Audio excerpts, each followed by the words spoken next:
Narito na ang Tinig ng Kababaihan, ang programang tumatalakay sa karapatan ng kababaihan at iba pang kaugnay na usaping panlipunan. Tutok na sa programa kung saan ang boses mo ay mahalaga. Ito ang Tinig ng Kababaihan. Mapapakinggan tuwing Biyernes 1:00 hanggang 2:00 ng hapon sa Radio Magazine 1278 AM at replay tuwing Sabado 5:00 hanggang 6:00 ng hapon sa Radio Pilipinas 738 AM. Mapapanood rin sa Facebook page ng Philippine Commission on Women at Radio Pilipinas. Makinig on air at manood online sa Tinig ng Kababaihan. Tinig ng kababaihan. Kayo po ay nakatutok sa programang tumatalakay sa gender equality at women empowerment. Mula po sa Philippine Commission on Women, ako po si Hani Castro. At mula rin po sa Philippine Commission on Women, ako naman po si Jessel Aquino. Happy Labor Day po at welcome po sa ating programang Tinig ng Kababaihan. Happy TNK listening po sa lahat ng nakatutok sa atin on air via Radio Magazine 1278 AM, Capital 104.3 FM at maging sa PBS Receiver app. Happy TNK viewing naman po sa mga nanonood sa atin sa Facebook live stream ng PCW Radio Magazine at Capital 104.3 FM at maging sa YouTube channel ng Radio Magazine. Isang dagdag alaman po sa ating mga ka-TNK, Miss Jessel, di ba? Medyo related ang Labor Day sa ating advocacy. Ang selebrasyon po ng International Women's Day tuwing March 8 ay isang tradisyon na nagsimula sa mga kilusang pinangunahan po ng mga kababaihan noong 1900s na nagsulong ng labor rights at gender equality. Tama po yan, Miss Honey, no? Na noong 1909 hanggang 1911 nga po ay nagkaisa ang mga babaeng manggagawa sa Estados Unidos sa ilalim ng National Women's Trade Union League at iba pang labor groups upang ipaglaban ng mas mataas na sahod, mas maayos na batas para sa proteksyon ng manggagawa at mas ligtas na kondisyon sa trabaho. Kaya naman, Happy Labor Day po muli sa ating lahat at salamat sa mga kababaihan noong unang panahon, noong 1900s pa, na lumaban para sa pantay na labor rights para sa mga kababaihan. Pero bukod po sa Labor Day, Miss Honey at mga ka-TNK, marami po tayong mga observances sa buwan na ito, no? Ipinagdiriwang din po natin ngayong May ang Mother's Day, Flores de Mayo, Anti-Graft and Corruption Awareness Month, Month of the Ocean, National Heritage Month, Cervical Cancer Awareness Month, at Women's Health Month at National Flag Day sa May 28. Sobrang siksik ang buwan ng Mayo, Miss Jessel, no?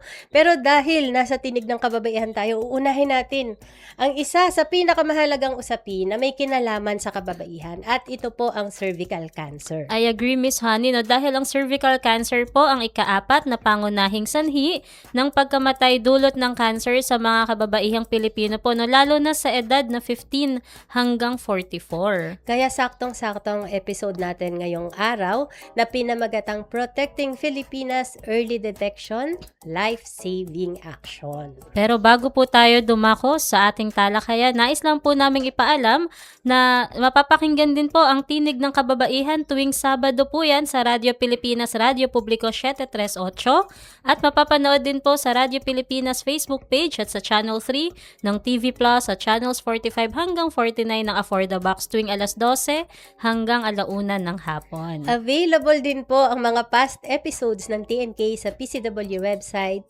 YouTube channel at sa aming Digital God Library. Ngayon naman, Miss Jessel, alamin natin ang ating featured God work for the week. God work na good work? I-flex na yan! Sa featured God work, hindi lang basta pasado. Dapat stand out sa pagbabago. Kung may game-changing na adhikain, deserve ipatrending.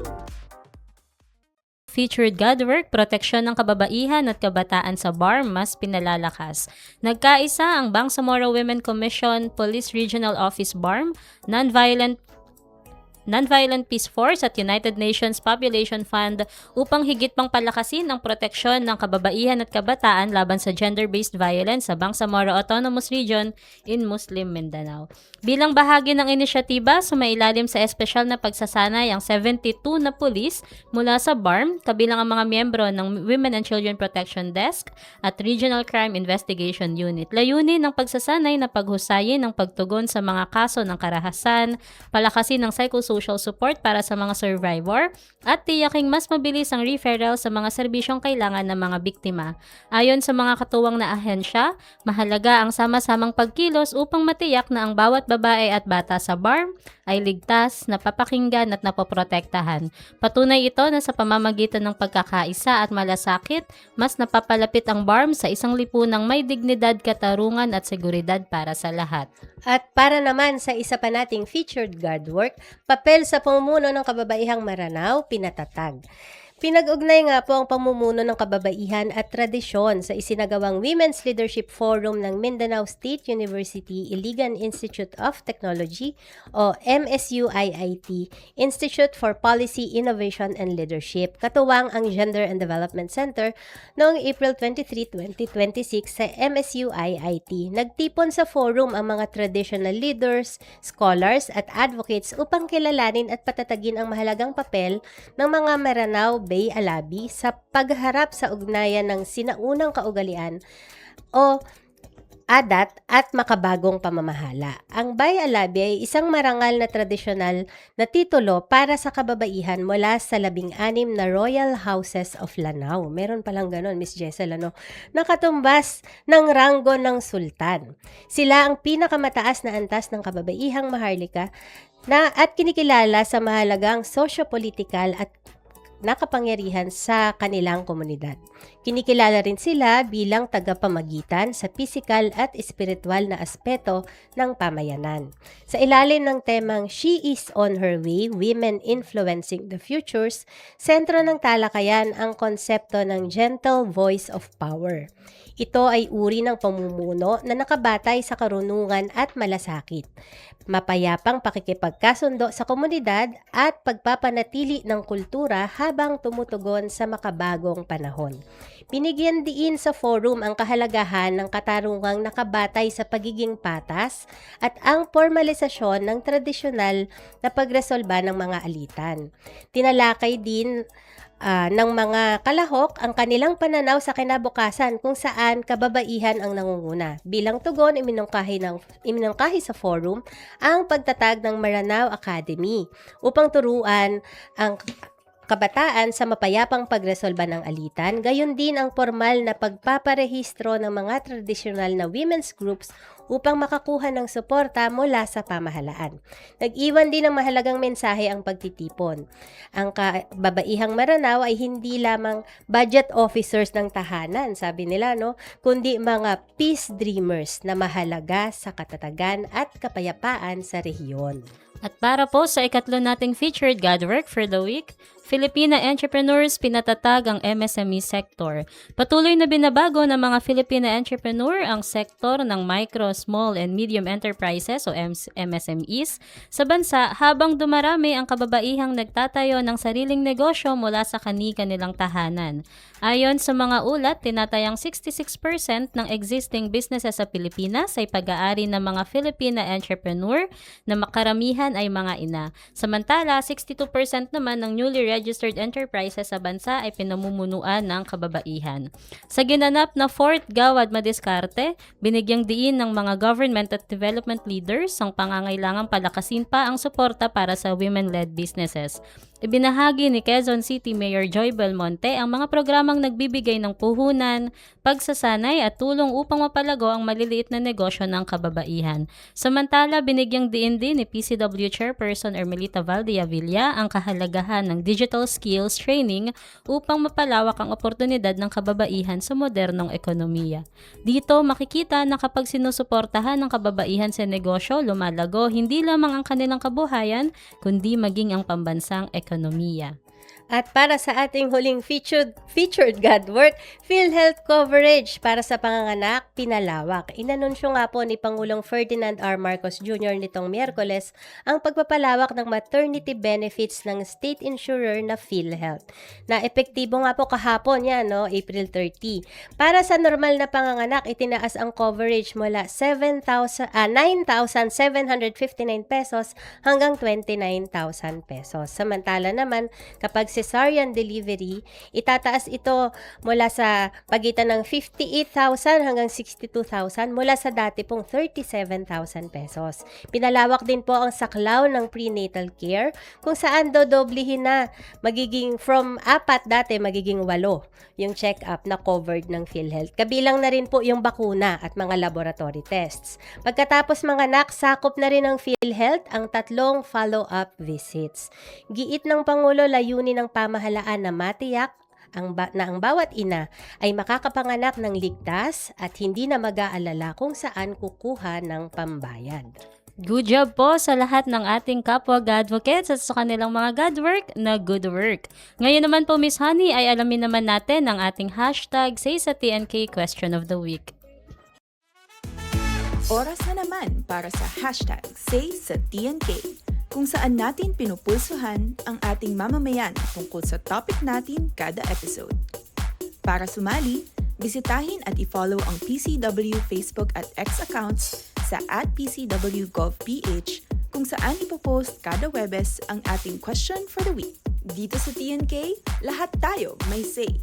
Kaya makipagtalakayan na sa amin at sumali sa hashtag Say sa TNK. Narito ang ating hashtag Say sa TNK Question of the Week. Ano ba ang pagkakaalam ninyo tungkol sa cervical cancer?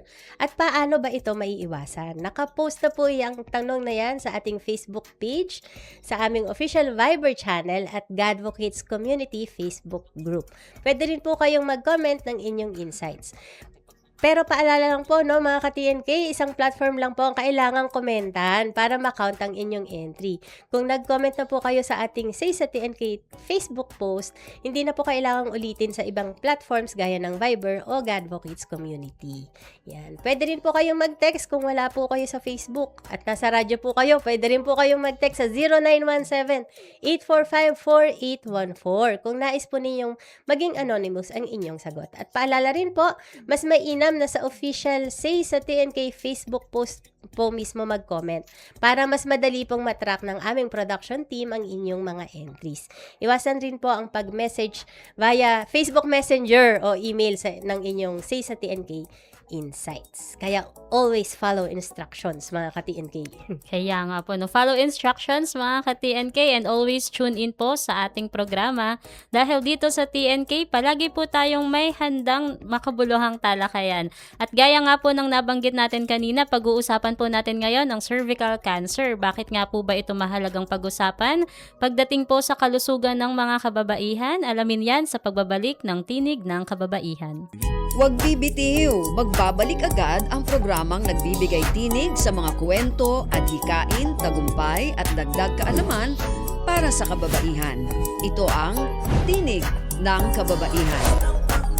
Tinig ng kababaihan, tanong na madahalaga niya. Pagtataguyod sa pampinansyal na katayuan, ekonomiya at kabuhayan.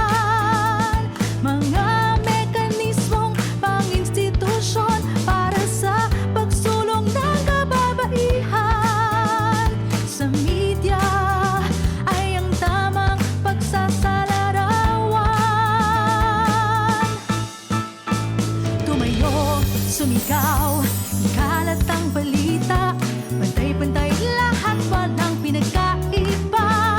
Nararapat na ipaglaban ng tama, ang susi ay nasa atin. Tumayo, sumigaw, ikalat ang balita, pantay-pantay lahat, walang pinagkaiba. Nararapat na ipaglaban ng tama, ang susi ay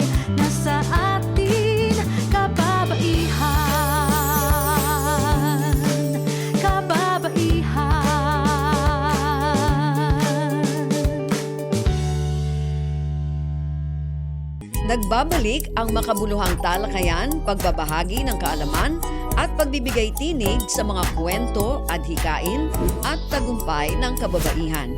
Narito na ang Tinig ng Kababaihan. Tinig ng kababaihan, tanong na madakal.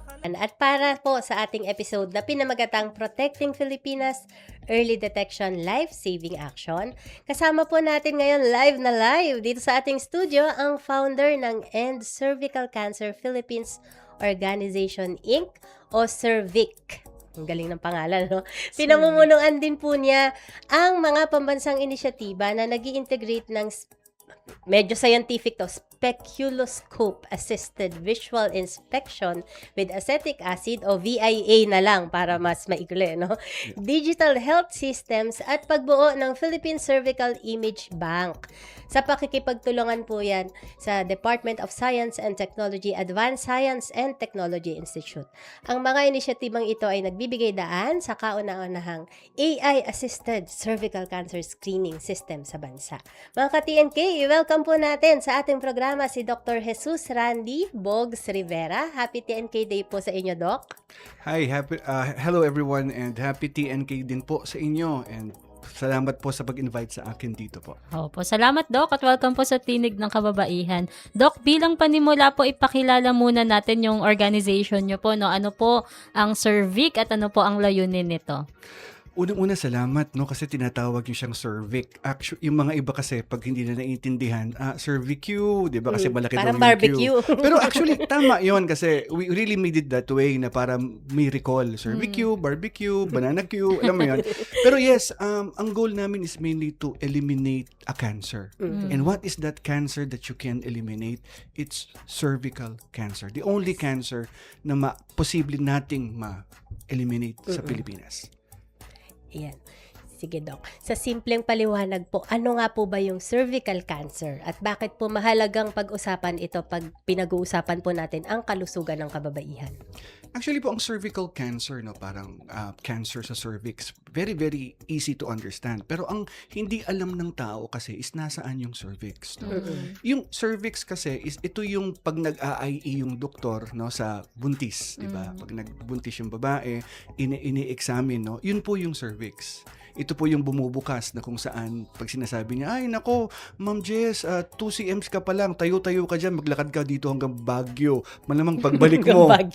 Diba? Malamang pagbalik mo, malaki na siya. So yun. Now, bakit ito importante? Ang hindi alam kasi ng karamihan is that, number one, 12 po ang namamatay dito araw-araw. Although alam ko, any death is very, very important. Pero, ito yung pinaka-striking sa akin, no? Yung bang isang babae namatay sa isang sakit na kaya naman palang i-prevent. Ayun. Diba? Yun yung sa akin na very, very important. Doc, ano po yung mga karaniwang dahilan at risk factors ng pagkakaroon po ng cervical cancer? Well, number one, ang pinaka-major factor dyan is to get the cause. No? Yung, ano ba yung cause ng cervical cancer? Ang cause ng cervical cancer is a virus. No? Ang tawag natin dyan, HPV, Human Papilloma Virus. HPV kasi is a virus. No? Ito napapasa to from one person to another. Now, yun yung major risk factors. 99.7% of cases na nagkakaroon ng cervical cancer is mainly because of this. So, kung maiwasan natin itong HPV na ito, hindi ka magkakaroon ng cervical cancer, no? So, another risk factor, so yun yung cause. Ang risk factor is that, syempre, ang risk factor dyan is basically kung maaga kang nakipagtalik. Bakit? Kasi hindi pa handa yung inyong cervix. Hindi pa handa yung inyong bahay bata, no? So, pagka pumasok si HPV, mas lalo siyang ma-emphasize, mas lalo siyang posibleng magtagal. And later on, after several years, 10 to 20 years, no, magde-develop ka ngayon ng cervical cancer. Of course, syempre, kung multiple sexual partner ka, ibig sabihin, marami kang kapartner na iba-ibang klase, no? Maari kang magkaroon ng mas at higher risk ka na mag-develop. Minsan, kahit isa lang po ang partner mo, pero kung yung partner mo naman nagtatrabaho sa isang multi-level marketing, ibig sabihin meron siyang kaliwa, meron siyang kanan. So, pag pinasa niya yun sa'yo, posible ka rin magkaroon. So, basically, yun po, HPV infection. Ayan. Doc, ayan, ang tanong, pwede po bang maiwasan yung pagkakaroon ng cervical cancer? Kasi sabi nyo, preventable. So, paano po? Yes. Well, syempre, like what I said earlier, no, HPV is, saan ba nakukuha ito? Kasi before you prevent, we have to understand kung saan siya nakukuha. Transmission ng HPV is mainly skin-to-skin contact. No? Skin-to-skin contact is mainly sex. So, pwede dyan yung vaginal sex, pwede dyan yung oral sex, pwede dyan anal sex. Para din sa mga manonood po, no, hindi lang po cervical cancer po ang dapat yung katakutan when it comes to HPV. You can also get throat cancer, si Michael Douglas po, you can check the internet. Si Farrah Fawcett, meron po yan dyan sa cancer sa anus, no? Dahil dyan sa HPV. Pero cervical cancer, yun nga, vaginal sex. So, how do you prevent? Condom, yes, you can prevent using condom, but remember, meron din transmission is oral sex eh. So, I think the moral story here is the best prevention will be HPV vaccination. So habang bata po ang anak ninyo, age 9 to 14 hanggang 26, kahit na lagpasan nyo pa yung 26 years of age, I will honestly recommend you get the HPV vaccination. And hindi lang po ordinary vaccination kasi maraming klaseng HPV, may 2, may 4, may 9. Get the best, HPV 9 vaccination. So yun po yung aking recommendation. Bukod dun sa HPV, Doc, meron pa bang ibang mga paraan para maiwasan po o mabawasan yung panganib ng cervical cancer? Yes po, kung kayo ay medyo may edad na, kung kayo ay meron ng history ng sexual contact, ang pinakamaganda po dyan is, of course, cervical cancer screening. No? Under cervical cancer screening kasi marami kasi yan eh. Merong HPV DNA testing, no? Meron yang pap smear, no? Meron din yung ginagawa ng mga munisipyo, no? Yung mga LGU. Normally, yung traditional na VIA, no? At yung ginagawa naman po namin na inilulunsad po namin with other LGU, gumagamit po kami ng scope, no? Na kung saan pinapasok po yung scope ng bahagya doon sa puwerta and then pinipicturean and then yung picture ipinapasa po namin sa mga marunong talagang magbasa, no? Hindi po kasi lahat eh. Kasi kung sa LGU minsan midwife but no offense to them, but I would just say na syempre kung napicturean tapos magnified, much better po ito, no? Kumpara tapos doktor pa ang magbabasa and then pinakamaganda rito immediately within the day we have the result documented, no? Kuha mo sa email mo, no? And then kung hindi ka maniwala dun sa resulta, you can print it out or you can just send it to other OBGYNs out there and really understand, no? Trying to figure out kung ano ba talaga yung meron ka. And then, ang nakikita ko dun sa mga naging pasyente namin is that bumabalik sila. Bakit? Kasi importante daw pala na ma-empower sila kasi nakikita nila yung kanila. Nakikita nila, ay, walang lesion, masaya sila. Ay, may lesion, babalik ako. So, hindi yung binasa mo lang, ano to? Dahil hindi naman natin masyadong maintindihan, dahil puro masyadong scientific yung nakalagay, no? Oo, scientific yung nakalagay. So, ang pinakamaganda doon is nakikita mo visually yung iyo, no? This is not the outside. This is the inside, no? Na kung saan, pag nakita mo, ay, bakit ganito pala ang itsura, magugulat ka. So kung ako sa mga manunood, get this, try this also. Maraming salamat po, Dr. Bogs Rivera, sa inyong ibinahagi sa amin. No? Pansamantala po muna nating puputulin ang ating talakayan. Sa atin pong pagbabalik, pag-usapan naman natin kung paano nga ba matukoy ng maaga ang pagkakaroon ng cervical cancer. Abangan po yan sa pagbabalik ng Tinig ng Kababaihan. Huwag bibitiw, magbabalik agad ang programang nagbibigay tinig sa mga kwento, adhikain, tagumpay at dagdag kaalaman para sa kababaihan. Ito ang Tinig ng Kababaihan. Tinig ng kababaihan, tanong na madahalaga niya. Game, 1, 2, and... Paa, tuhod, balik at ulo, kita puwetan, may wang at sus. Huwag mong titigan ang hindi sa'yo at mag maging disenteng tao. Pare, ang catcalling ay isang uri ng sexual harassment. Di biro ang sexual harassment at di nakakamacho ang pang-aabuso. Isang paalala mula sa Philippine Commission on Women.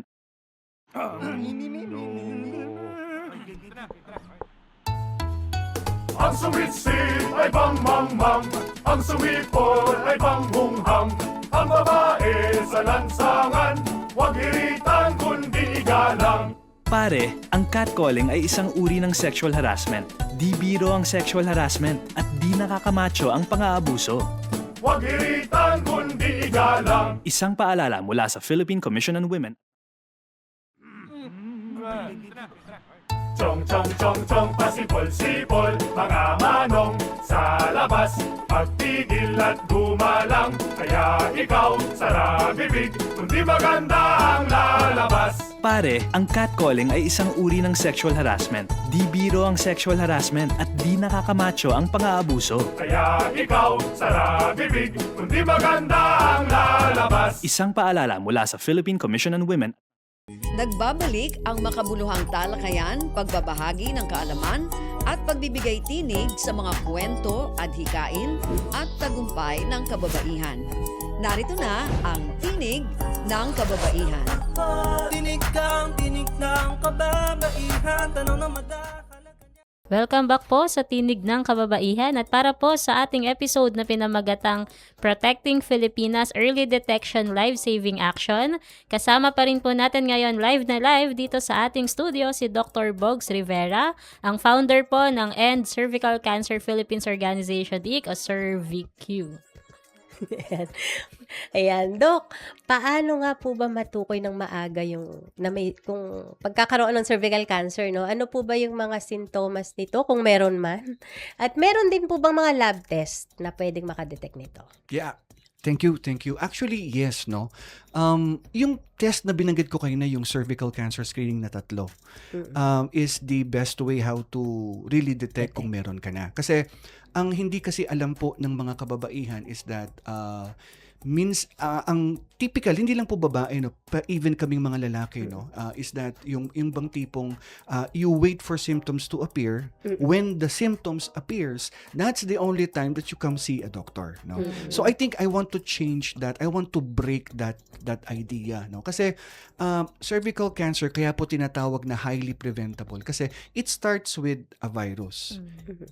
Kung ikaw ay matest ng virus, may potential ka na magka-cervical cancer 10 to 20 years down the road. So, ang tagal na nandun siya sa'yo, pwede mo siyang ma-detect, ma-pick up ng cervical cancer screening. Bakit doon yung best time na dapat magpa-check tayo, magpa-screen tayo sa doktor? Kasi, kung meron kaming nakita doon, the treatment can be free. If we do thermal ablation, alam mo yun, pwede na, may PhilHealth yun eh. You mentioned PhilHealth kanina eh. Why don't we use PhilHealth? Diba? Ang laki ng kinakulto sa atin yun, araw, buwan-buwan. Gamitin natin, no? Magpa-screening tayo kung merong thermal ablation. You go to me, you go to us. We'll find ways how we can do that together, no? Tapos, kasi pag inantay mo yan na lumaki pa, maging cervical cancer, alam nyo ba, 52% of the time, you are already stage 3. And the first symptom na alam mo na ikaw ay may cervical cancer screening is cancer is that kung ikaw ay nakipagtalik sabay dinudugo ka, no? After the action, dinudugo. Unfortunately, yung mga ibang kababaihan, yung mga ibang naging pasyente namin, iba kasi yung interpretation. Minsan ang interpretation nila, love na love ako ni partner kasi talagang, alam mo yon, talagang he gave it all up, kaya ako dinugo. So minsan ganun yung interpretation. Ang ibang interpretation naman, kasi nagluluko na yung mens ko, no? So hindi nila alam, it's already an advanced stage, no? So, when in fact, kung ikaw ay pre-cancer, 10, 20 years, 10, 15 years, you are pre-cancer. Kunwari lang, no? My God, we can treat you. You are 100% survive. It's free. We can find ways how we can make it free, di ba? And you have PhilHealth, you know. So, I think that's the point po, no? Huwag po tayong umasa po, ma'am, sir, ma'am, sa simptomas. Mm-mm. We have to get proactively cervical Testing. cancer screening. No? Gaano kadalas po dapat magpa-screen, Doc? Very good question. Kung kayo ay pap smear, ang sinasabi namin ngayon, dapat siguro yearly. No? Yearly. Pero kung gusto niyo yung ginagawa namin, may scope and everything, baka siguro every 3 years. No? Parang ganon. Pero kung gusto mo talaga ng pinakamaganda na screening, take the HPV. Kasi kung walang HPV, chances are hindi ka magkakaroon ng cervical cancer. Eh. So, ang HPV is every 5 years. Unfortunately, HPV is napakamahal. No? Right now sa Taguig, as I understand, libre pong binibigay ang HPV testing. Kung meron pong taga-Taguig dyan, pumuntahan nyo. Alam nyo, that cost... LGU yun, Doc. Yes po. Very LGU good. ng Taguig, no? I am not from Taguig, but I just saw their Facebook this morning, no? And then sabi ko, my God, these people are really into saving lives, saving women, no? So, ma'am, saludo po ako sa mayor dyan, sa si CHO dyan, saludo po ako sa inyo, no? And yun po ang point ko. Mahal po ito. If you go out, it can range between 7 to about 10 to 12,000 Screening lang. per Screening. test alone. Ayan. Tapos, Doc, tama po na parang kapag na-diagnose ka ng HPV, pagka may HPV ka na po, hindi ka na, Hindi na siya mawawala sa hindi na siya sistema mo. mawawala sa sistema mo. Pero curable po. Yeah. Actually, ano ko lang yun, although partly tama yun, siguro there is that possibility na nandun na talaga siya, no? There is also that possibility na mawala siya, no? Pero minsan kasi hindi natin alam, may dormant eh. May Okay. natutulog. Minsan may HPV ako after pag bumaba yung immune system ko, also immune system also plays a role, no? So dapat panatiliin nating malakas ang ating kalusugan, huwag tayong manigarilyo, we do exercise kasi to increase yung alam mo yung ating good vibes, no? Endorphin sa ating katawan, no? And pagkain also. So if we do that, no, tama kayo, maaring nandoon pa rin, pero at least may posibilidad pa rin na magkaroon ito ng cervical cancer. Pero kung magandang yung immune system, hindi naman ito magtutuloy, kusa siyang mawawala. Dok, kung sakali naman po na na-diagnose na po na may cervical cancer daw po no after ng screening or ng testing, ano po yung mga posibleng gamutan o treatment options na pwede po nilang pagpilian? Normally po, kung depende yan kasi sa stage, no? Ang stage kasi hindi yan nakabase doon sa radiologic exam, yung x-ray mo, CT scan mo, MRI mo. Normally sa clinical yan. Pag IE ng gynecologic oncologist. Kung stage 1A, 1B1, maliit lang, nandoon lang sa somewhere sa out there, siguro surgery. Tatanggalin lahat ng buong matris mo, tatanggalin yung upper portion ng puwerta mo, tatanggalin yung mga kulani on the sides, no? That's what you do. Pero kung ikaw ay 1B, 1 2 pataas, no? Normally, sa amin na pumapasok yan. As an oncologist, yun po yung ginagawa namin, radiation oncologist. Diyan kayo sa mga merong radiation facility na kung saan marami din ito 28 sessions na babalik-balik ka. Yung treatment mo, napakadali. Pero sa sobrang dami ng pasyente ngayon, ang tagal niyong nag-aantay. No? And then, this is given every day for 28 days, no? Monday to Friday lang. And then, minsan may internal radiation ka, yung brachytherapy na tinatawag, 4 na session, tapos may chemotherapy pa, no? So, it's very mahal. Mahal po. Ayun. Doc, sa inyong observation po, ano po yung mga karaniwang reasons or challenges, dahilan kung bakit po maraming kababaihan ang hindi agad nagpapasuri o nagpapascreening sa cervical cancer? I think it's the lack of awareness also, no. Yung minsan kasi hindi alam ng kababaihan na ito pala ay highly preventable. Hindi ito parang breast cancer na kung saan antayin mo nang magkabukol ka. Pag nagkabukol ka, doon mo palang papasuri kung ano ba ito, kung benign ba to or ano. Ang cervical is very, very different, no. If you get screened, alam mo yon, alam na namin kung as early as papunta pa lang ng cancer, matitreat na natin. Diba? So, kung na-treat na natin, we have already saved a life. Now, hindi mo na kailangan magpabaril pa sa Bagong Bayan para maging Jose Rizal ka or para maisigsigang bayani ka. All you have to do is to share this idea, this concept sa mga kababaihan na, we can save lives together. Yun. Tapos kanina pinag-uusapan natin nung break, Jessel and Oo. Doc, no? Yung tungkol balik tayo dun sa bakuna. Kasi 'di ba yung dati po kasi ino-offer lang talaga to dun sa mga hindi pa nagkakaroon ng sexual contact. Yes. Oo.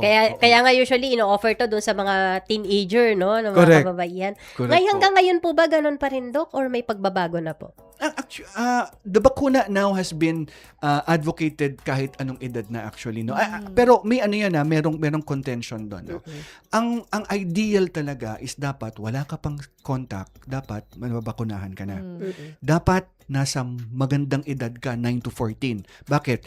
Kung ito 9 to 14, ito 18 years old, parehong walang sex, mas maganda ang immunogenicity nito. Ibig sabihin, mas mataas, mas malakas yung contra protection mo against bakuna kumpara dun sa 18. Pero pag tumatanda ka na, no, syempre bumababa ng konti. Pero kung meron ka ng karanasan, normally naman kahit meron ka ng karanasan sa sex, kung makakapasok naman ng HPV sa'yo, minsan isang type lang, isa or dalawa lang. Alam nyo ba na merong 13 types of HPV na maaring magdulot sa inyo ng cervical cancer? So pagbibigay ng bakuna can protect the rest. No? Okay. And then, ito nakikita ko to, no, yung mga pasyente namin na merong warts, no? Kasi, if you don't mind, ang papilloma, human papilloma virus, the word papilloma is kulugo. But there are different types of kulugo. Yung kulugo dito, sa mukha, sa katawan, those are perfectly normal na kulugo. Hindi nakaka-cancer yon. Ang nakaka-cancer are the kulugo na nandoon sa mucosal. Yung mga ganito, mucosal, no? So, throat, are ng lalaki, babae, puwet, no? So, if you have those warts, ang ginagawa namin, kinokotary namin, once we do the cautery, we always give HPV. Bakit? Meron ng HPV, bakit mo pabibigyan ng bakuna? Ang main reason namin is to prevent relapse. Ayun. Kasi babalik yun eh. So, yun. Hope that helps. Thank you so much po, Doc, no, sa mga ibinahagi niyo po sa amin. At bago po tayo pumunta sa huling po nating tanong, alamin po muna natin kung ano ang say ng ating mga ka-TNK sa ating say sa TNK Question of the Week. Ang tanong nga po natin, ano ang pagkakaalam niyo tungkol sa cervical cancer at paano ito maiiwasan? Yan, ang say po ni Rose May Liwag Peralta, ito ay isang uri ng cancer na kahit dalaga ay pwedeng magkaroon.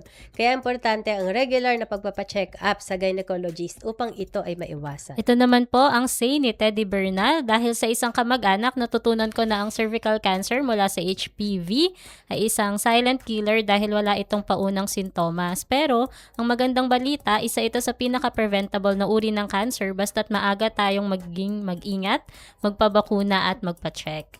Ito naman po ang say ni Marga Nuke. Ang alam ko tungkol sa cervical cancer is mostly about prevention. Online and in physical spaces, nakakita ako ng reminders for women to get regularly checked para ma-prevent yung pag-develop o pag-worsen nito. I think it's important that we have more conversations about cervical cancer prevention and body shyness among young girls and women.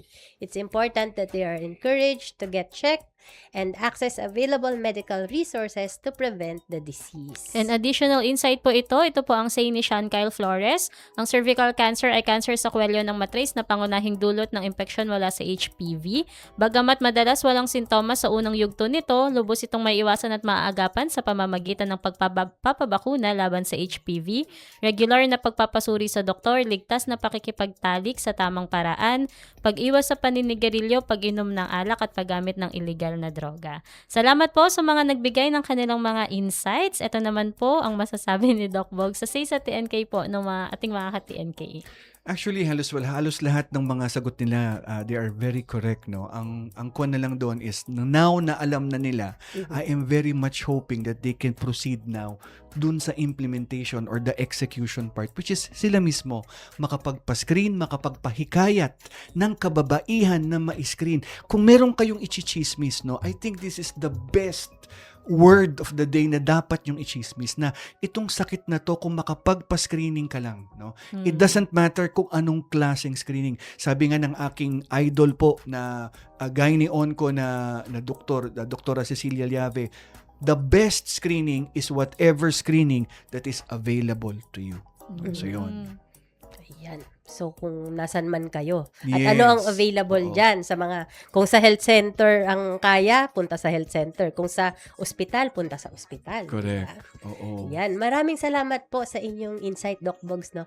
At muli, paalala lang po sa ating mga ka-TNK, kung kayo po ay may comment sa ating Say sa TNK, pumili lamang po ng isang platform upang maiwasan po natin yung duplicate entries. Thank you po, Miss Honey. At salamat din po ulit, Doc Bogs. No? Sa ating pagbabalik po, alamin natin kung ano ang kanyang mensahe para sa ating mga ka-TNK, lalo na po para sa mga kababaihan upang maprotektahan ang sarili sa cervical cancer.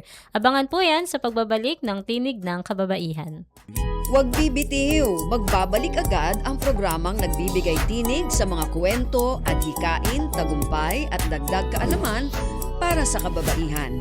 Ito ang Tinig ng Kababaihan. Tinig kang tinig ng kababaihan, tanong na madahalaga. Di ka kukupas dahil ikaw ay ginto. Ginto. Ikaw ay ginto.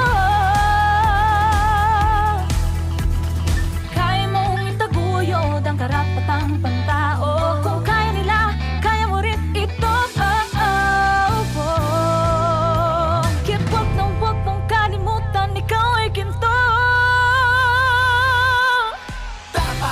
Bigyan ng halaga, lahat ng tayo nagmula sa iyong sinapupunan. Hindi ka may karapatang magdesisyon. Ang bagno sa ekonomiya ay hindi na iba. Hindi na iba sa aming kalalakihan. Isigaw sa mga bayan ang iyong kakayahan. Sa kaunlaran na kayang iyong maiambag, ikay dito dapat bigyan ng karangalan. Sa tibay mo pusay, talisay kang tunay. May taglading ka mangha-mangha. Nagbabalik ang makabuluhang talakayan, pagbabahagi ng kaalaman at pagbibigay tinig sa mga kwento, adhikain at tagumpay ng kababaihan. Narito na ang Tinig ng Kababaihan. Tinig kang tinig ng kababaihan, tanong na madahalaga. Katutok pa rin sa Tinig ng Kababaihan. At para po sa pagtatapos ng ating episode na pinamagatang Protecting Filipinas Early Detection Life-Saving Action, kasama pa rin po natin live dito sa studio si Dr. Bogs Rivera. Siya po ang founder ng End Cervical Cancer Philippines Organization Inc. o CERVIC. Bilang pagtatapos, Doc, ano po ang inyong mensahe sa ating mga ka-TNK, lalo na po sa mga kababaihan, no, para ma-encourage po sila na pangalagaan ang kanilang kalusugan at magpatingin para sa maagang pagtuklas at pag-iwas sa cervical cancer. At siguro, Doc, yung ating panawagan na rin po sa mga government, no, mga LGUs, government agencies, para po sa cervical cancer awareness po. Yes, oo. Actually po, sa mga LGU, naiintindihan ko naman po na ang dami niyo hong ginagawa, no? Sabi nga ng isang kaibigan kong Dr. Dati-Rati po, ang ginagawa lang ho nilang programa na inasa 10 lamang. Pero ngayon, ang programa po ng LGU is napakadami na po talaga. So, ang panawagan ko lang po sana is that meron naman ho tayong kakayahan, no? Kami po sa CERVIC, ang DOST-AST, no? Ang plano, ang ginagawa po namin pangkasalukuyan is that meron ho kami, nagpapatupad ho kami ng programa na kung saan nagpapahiram po kami, nagpapaupa kami ng scope, no? Doon sa LGU, no? Kasi mas maganda no? Bakit? Kasi everything is automated na, no? Pipicturean ng midwife, babasahin ng doktor, iti-treat, everything is into one system. Ito ang catch. Lahat po ng pictures ng kababaihan, lahat po ng biopsy ng mga kababaihan, lahat po ng HPV at kung sakasakali pati pap smear ng kababaihan, nasa isang system at ito po ay inihahandog po namin sa DOST-AST para gumawa ng AI. Ano yung AI sa cervical cancer, no? Ang AI sa cervical cancer is darating po ang panahon pag may AI na po tayo, pipicturean lang po ng midwife ang cervix ninyo, kaagad-agad po in minutes, in seconds. Meron na po siyang resulta mula Abra hanggang Holo ng Pilipinas. And that is how how we forecast the Philippines, no? This is the first innovation na gagawin natin na may AI driven para sa Pilipinas. I am hoping sana matulungan niyo po kami, no? Ang kapartner din namin diyan for treatment, not hopefully kasi hindi pa nagpirmahan, pero Jose R. Reyes Memorial Medical Center, no? Ang hopefully again ang Agusan del Sur, no? Na provincial hospital. These are all of course in partners with the Gynecologic Oncology SGOP, no? Hopefully so yun, no? Ang sinasabi ko lang is this is something na gawang Pilipino, no? Hindi mo na kailangan pang mag-import ng device galing China. Dollars pa yun. Dollars pa, na tumataas na po ang dollars. Hikayatin po natin ang atin, no? So yun po. Dahil dito, gaya ng sinabi ko kanina, kung ipapatupad ninyo, sinasabi ko, mas higit na nakakaraming kababaihan ang gustong makita yung kanila. They feel empowered, no? That they want to go screening every X number of years. Besides, it goes to their cell phone, it goes to their email. You know, the notification kung kailan sila babalik. So, yun po. I hoping na sana mangyari ito. Anong LGU na po meron yan, Doc, ngayon? Sa ngayon, nagpapasalamat po ako LGU of Santo Tomas, no? Batangas, no? Cuenca, Batangas, no? Marikina is there, no? Very much interested. Los Baños, Malolos, Indang, Cavite, no? So these are the Binyan sana kaso working it out pa, no? I'm sure marami diyan, no? It's just hindi din kasi mabilis magpatupad. Kasi I have to train people, you have to check X number of cases. Hindi po siya ganun kadali. Okay po. Muli, maraming salamat po kay Dr. Jesus Randy Bogs Rivera sa pagpapaunlak po sa aming imbitasyon. Siya po ang founder ng End Cervical Cancer Philippines Organization, Inc. o CERVIC. Salamat din po sa lahat ng kapwa advocates natin na lumalaban para wakasan ang cervical cancer. At sa punto pong ito, mga ka-TNK, nais po nating pasalamatan ang Radio Pilipinas Presidential Broadcast Service, Bureau of Broadcast Services, si Officer in Charge Alan Alyanige at lahat ng mga production personnel na nakatuwang po natin sa broadcast natin ngayong araw. Yan. Bago ako magpasalamat, may nais pang ipahabol si Doc. Yeah, maraming salamat po sa oportunidad. And kung sa mga kababaihan po na gustong makakuha ng libreng cervical cancer screening, no? Libre na cervical cancer screening, pero makiusap naman ako, basta dapat lang sana may PhilHealth, no? Para pumasok doon naman sa yakap. Okay. Sayang, no? Yung cost is more than what the center gets, I can tell you, no? You can go to and look for Health Screen Laboratory and Diagnostic Center. Initially, ito sa Makati, pero later on, sa 12 health screen na itatayo dito sa Pilipinas. Ayun, health screen. Yan. Salamat din po sa mga nakasamahan natin sa Philippine Commission on Women. Siyempre po sa pamumuno po ng aming chairperson, Ermelita V. Valdiavilla. Maraming salamat din po sa ating social marketing section na bumubuo sa TNK production team. Tandaan po natin, ang cervical cancer ay kaya nating labanan kung tayo po ay magtutulungan. Hindi lang ito tungkulin ng pamahalaan dahil kahit ang pribadong sektor, civil society at bawat mamamayang Pilipino ay may mahalagang papel na gagampanan. Mga ka-TNK, sa ngalan po ni Ms. Sharon Enriquez, ako po si Jessel Aquino. Ang kaalaman at maagang pagkilos ay susi sa pagligtas ng buhay. Huwag matakot, magpatingin dahil ang kalusugan ng kababaihan ay kalusugan ng buong bayan. Sama-sama po nating pangalagaan ang ating sarili. Dahil ang bawat Pilipina ay mahalaga, kaya bawat buhay ay dapat maprotektahan. Mga ka-TNK, ako po si Hani Castro. Manatili pong nakatutok sa ating himpilan hanggang sa susunod na episode ng Tinig na Tinig ng kababaihan, tanong na madahalaga niyang di matatawa.